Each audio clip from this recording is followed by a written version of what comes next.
बिस्मिल्लाहिर्रहमानिर्रहीम। खुतबाते अमीरुल-मोमिनीन इमाम अली अलैहिस्सलाम, नहजुल बलागा खुतबा नंबर 42।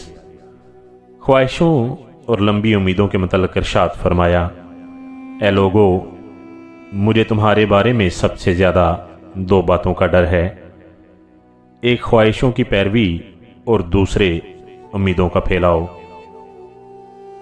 ख्वाहिशों की पैरवी वो चीज़ है जो हक से रोक देती है और उम्मीदों का फैलाव आखिरत को भुला देता है। तुम्हें मालूम होना चाहिए कि दुनिया तेज़ी से जा रही है और इसमें कुछ बाकी नहीं रह गया, मगर इतना है कि जैसे कोई अंडेलने वाला बर्तन को अंडेले तो इसमें कुछ तरी बाकी रह जाती है और आखिरत इधर का रुख लिए हुए आ रही है और दुनिया व आखिरत हर एक वाले ख़ास आदमी होते हैं।